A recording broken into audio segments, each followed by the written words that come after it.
All right. I'm going to say a concept that some of you may not be able to understand, but follow me. Sometimes a trade can benefit both parties. We found that out tonight, and you're watching Locked On MLB. You are Locked On MLB. Your daily MLB podcast. Part of the Locked On Podcast Network. Your team every day.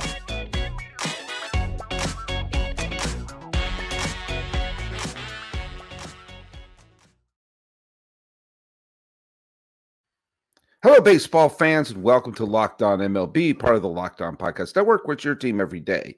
This is the daily podcast. We talk about all of Major League Baseball. I am your host, Paul Francis Sullivan, and there's my lower third.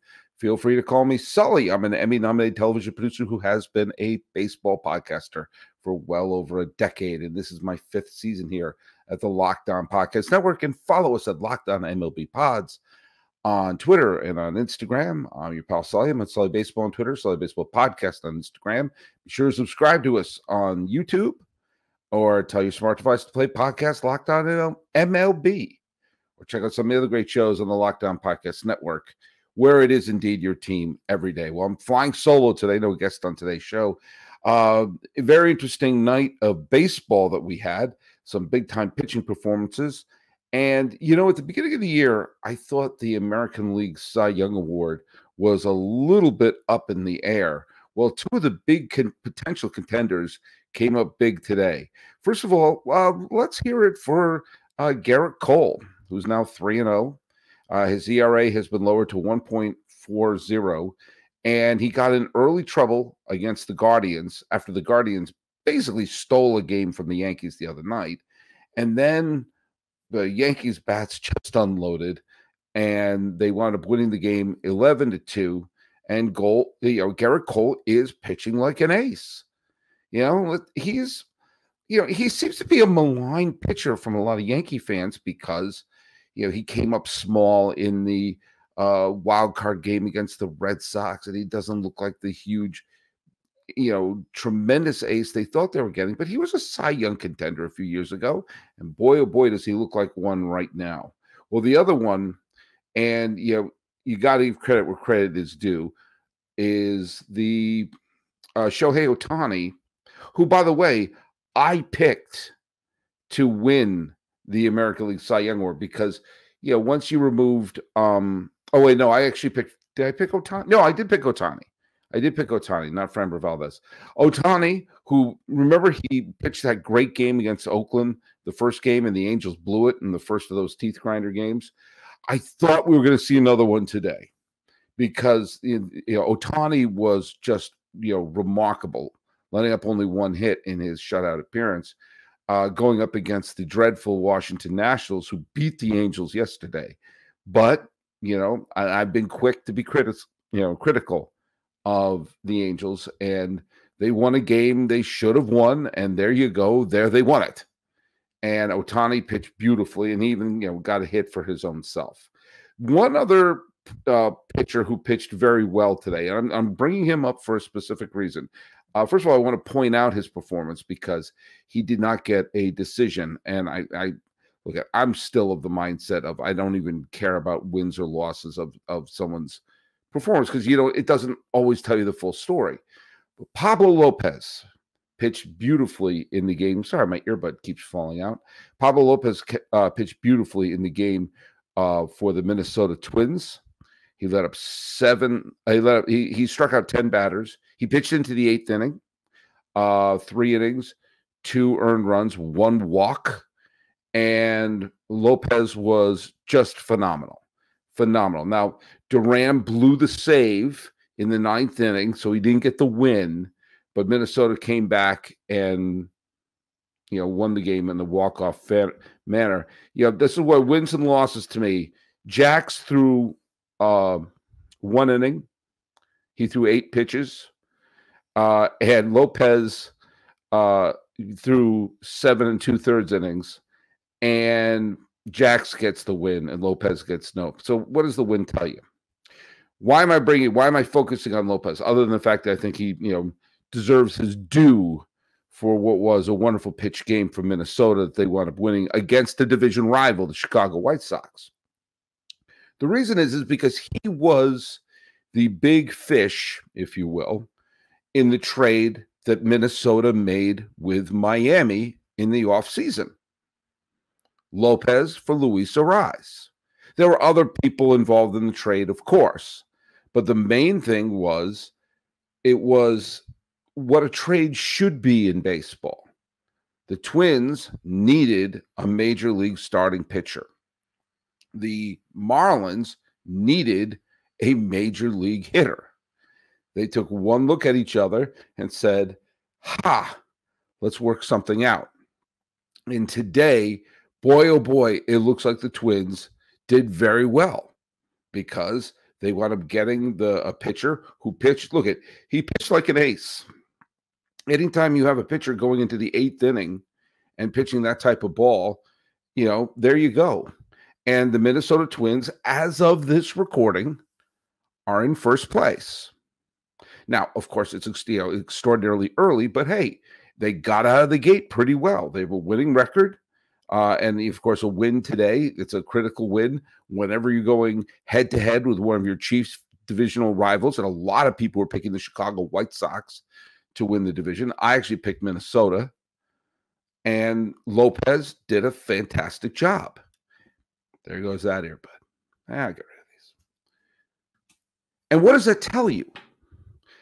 That they got value for this deal the same day that Luis Arraez is making headlines in Miami. I put Lopez up front because Arraez became the first player in the history of the Miami Marlins or Florida Marlins, or whichever one you want to say it, to hit for the cycle. It never happened before.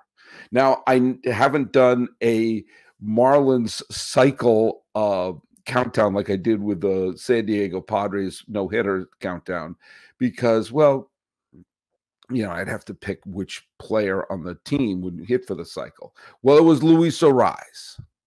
And, he started the game. He had a double early on. He got a triple into the gap. He homered opposite field to left field and then got a single.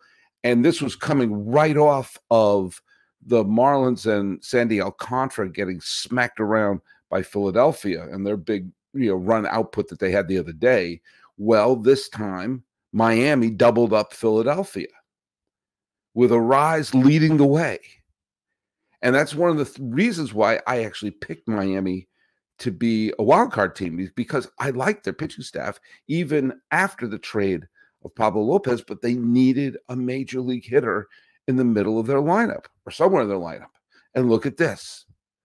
They got the big bat in Luis Arraez, at least for tonight, which to me just shows you that sometimes a trade can be mutually beneficial. We are because we're trained, not just as sports fans, but just in even how we handle everything going on in life, whether it's politics, whether it's art, whether it's, this person has to be better than that. This person beats this. There must only be one. Hell, you're seeing, every time I see LeBron James go on the basketball court, someone has to say, well, he's not as good as Michael. He's not as good as this. Or he's not as good as that.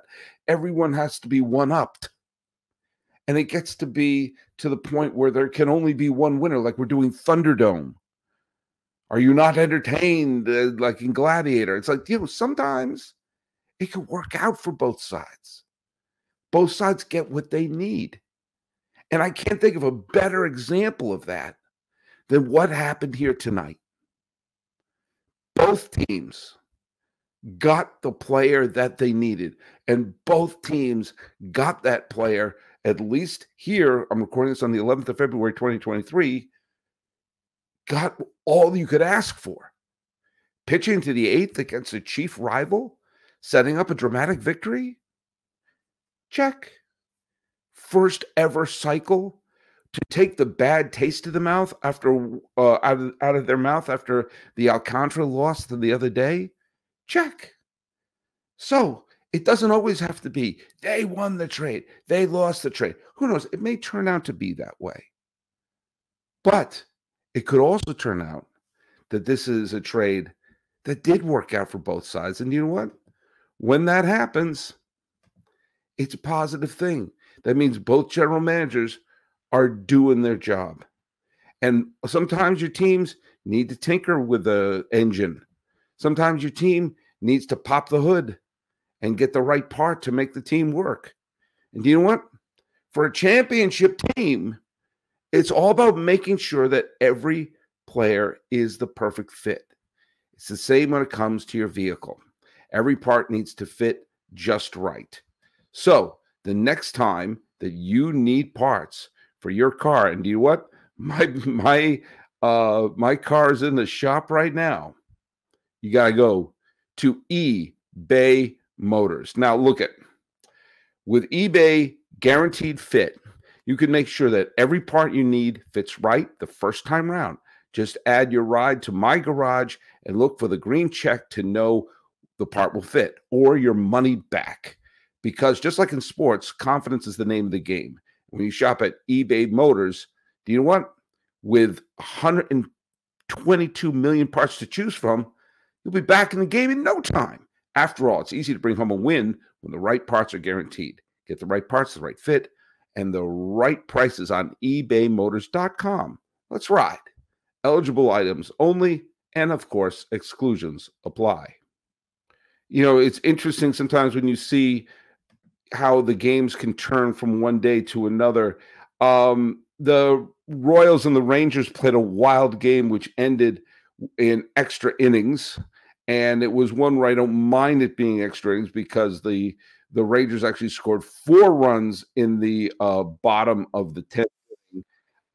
Jonah Heim hit a walk-off home run, but there was the Rangers tied it, and then the 3-run home run won it.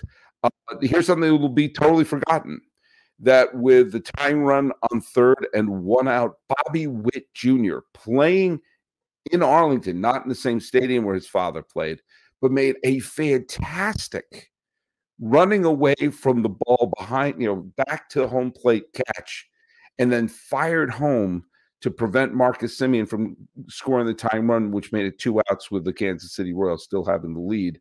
And I just thought that was going to be the play of the game. Instead, the next batter, I can't remember who it was, got a hit, and then and Jonah Heim hit the walk-off home run, and nobody will remember the wonderful play by Bobby Witt Jr. That's why I wanted to point it out. Hey, another thing in that game, who did get that hit? I think it was I know it was Garcia got the game-tying hit.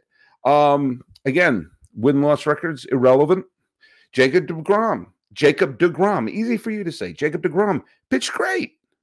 Didn't walk any batters and struck out 9. He let up 7 hits, but only 2 runs. Look at so far, he had the opening crappy game against Philadelphia, but so far so good with Jacob DeGrom. And I caught a lot of heat from Ranger fans, having the audacity to say I didn't have the confidence that he was going to pitch a full season. I can't tell you how much I hope I'm wrong. And I've had a couple people say that they're still doing shots when I mentioned Bruce Bochy's lieutenants. Well, guess what? Bruce Bochy has with that dramatic win, the Rangers have a 3-game winning streak. They're in first place by themselves, 1 ahead of the Angels. Now, look, it's way, way too early to be worried. If you're a team like the Houston Astros, by the way, I give the Rangers credit because they're playing well. Even sometimes, even that game where DeGrom got smacked around, guess what? They wound up winning the game. Here's another game where they wound up, not doing, blowing a couple leads. But guess what? They found a way to win it. Trust Boch. And maybe I underestimated the power of Boch. But at this point, sometimes you just got to make that run when the team that is the absolutely consensus pick to win gets off to a slightly sluggish start. The Astros are off to a slightly sluggish start. Say that 3 times fast. They're 5-7. of course, I mean, there's no part of me that doesn't think they're not going to win the division. I think things will fall into place. But if you're a team like the Texas Rangers, you got to, if you want to get out of the gate fast, that's what you do. Now, the Astros played a wild game against the Pittsburgh Pirates, and it was one of those games where, it was a back and forth. Ji-Man Choi wound up hitting a home run to right field. Then in the bottom of the ninth inning, it was, Ji-Hwan Bae hit a walk-off home run to give the Pirates the win. It was the first time the two Korean-born players hit home runs in the same major league game.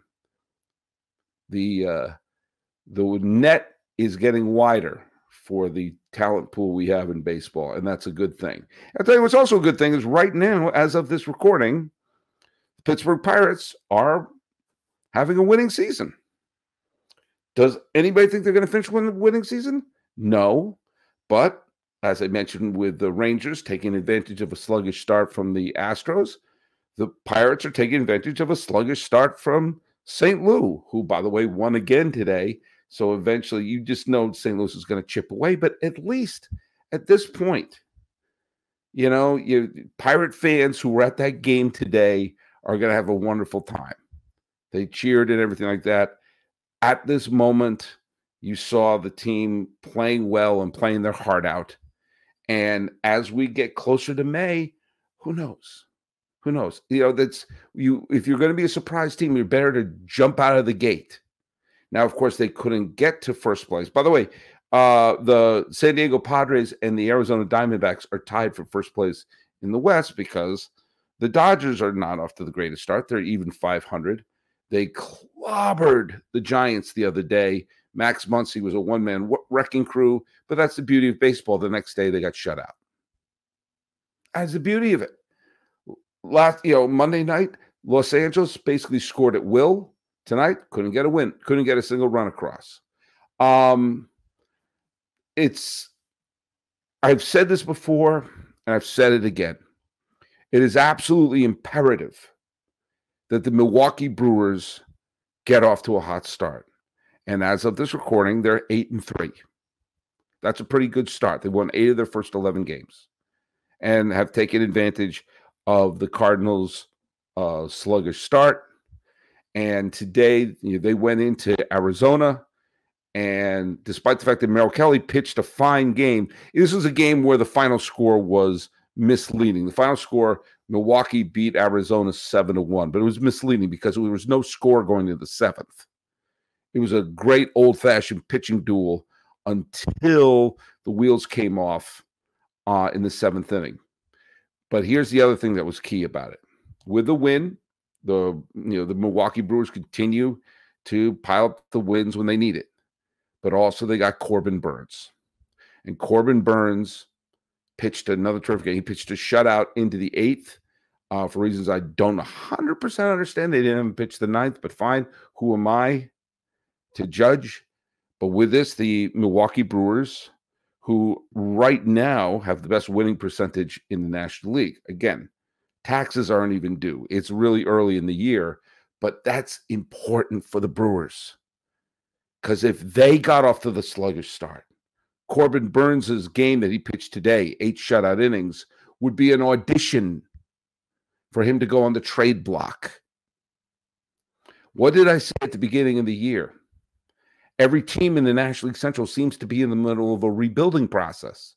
So if that's the case, a team like Milwaukee has to take advantage of it.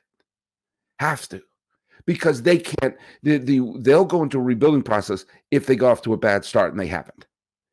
So if you're a Milwaukee Brewers fan, there should be a part of you that's pretty excited because they have done the first part, which is get off to a fast start. Now they have to continue that. The first checkpoint, the first real checkpoint of the season is the end of May, around Memorial Day.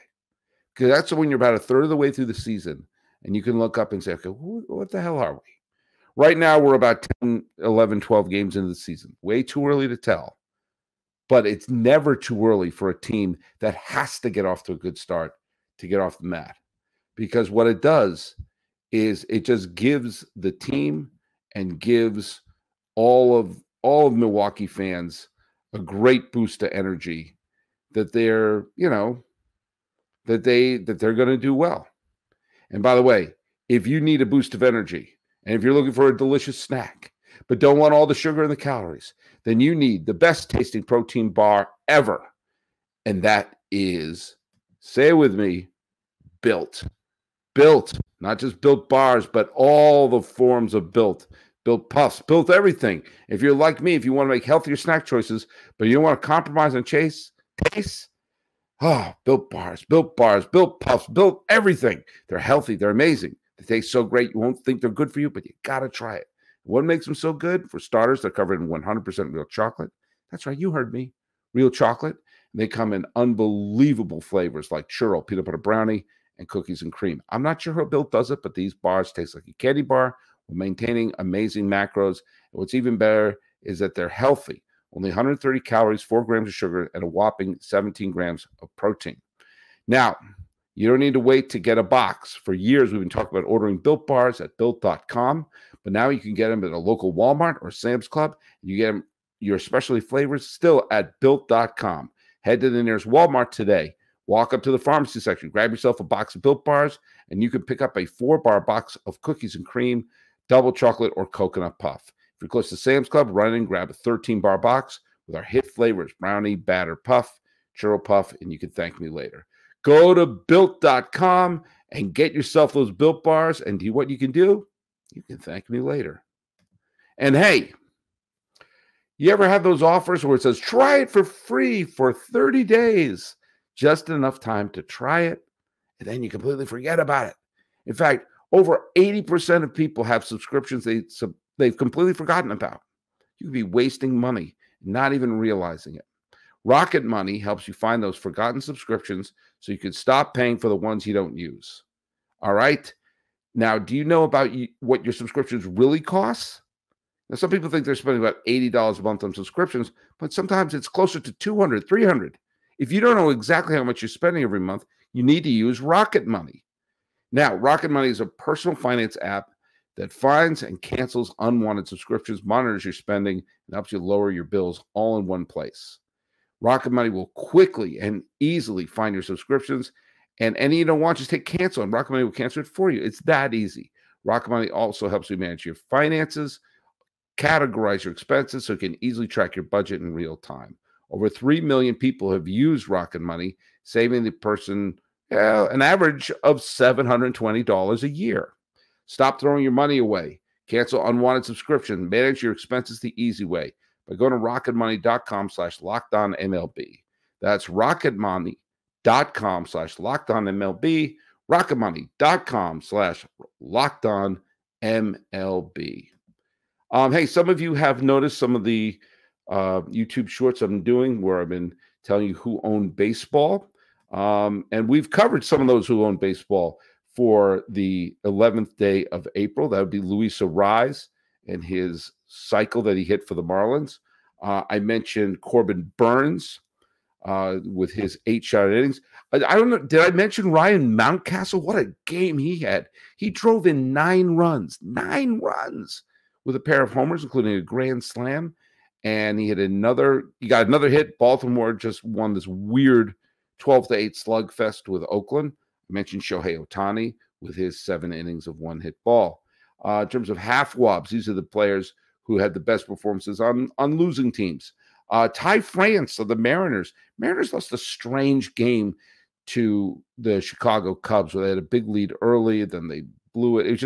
It was not a well-pitched game on either side. Ty France got on base 4 times. He scored 2. He drove in 2, but the Mariners lost that 14-9 game. The Merrill Kelly, I mentioned him in the Brewers Diamondbacks game. He let up 1 hit over 6 innings, but got the hard luck 7-1 loss. Lance Lynn pitched very well for the Chicago White Sox in that game that Pablo Lopez started. He fanned 10 and he walked none in 7 innings.